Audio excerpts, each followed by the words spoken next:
La vila de Sant Joan, a Mallorca, va acollir diumenge passat d'haver 150 participants de la segona pujada en el Puig de Sant Nofre. Una vegada ferrat el dorsal, toca fermar-se bé els cordons de les sabates abans de començar a escalfar per afrontar amb màximes garanties els 8 quilòmetres que hi ha de recorregut. Pujar els 254 metres d'alçada que hi ha fins en el Puig de Sant Nofre no pareix fàcil. Per això, la majoria dels corredors partiren amb un objectiu clar. Normalment he arribat per la meitat, ni van ni enrere. Tampoc no se tracta d'anar en pla a guanyar avui, es tracta de passar gust i sobretot passar-ho bé i no fer-se mal. Jo és la primera vegada.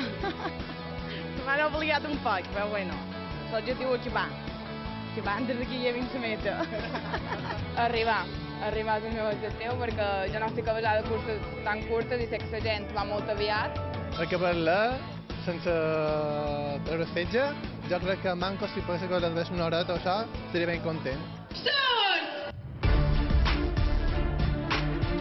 Amb aquest objectiu, els participants començaven l'aventura a les 10 en punt.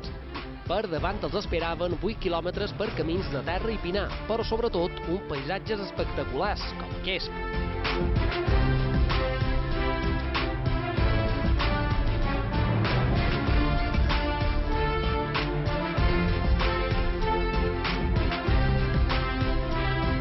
I 32 minuts després de la sortida, Guillem Duran i Joan Navarro protagonitzaren un espectacular sprint final que acabà amb victòria de l'atleta manacorí per 3 segons de diferència.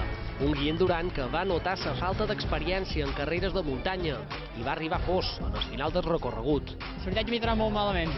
No estic acostumat a aquest tipus de cursa de muntanya i quan he arribat a dalt estava sortir per la botja. Feia per l'adaptat i res. He fet molt dura, curta també normal, perquè si no, no hi he arribat, però bueno, content. Bé, la veritat que la cursa ha anat bé, el que passa que en Guillem no té rival. En categoria femenina, la més ràpida va ser Mari Carmen Caro, que va completar la carrera en 45 minuts.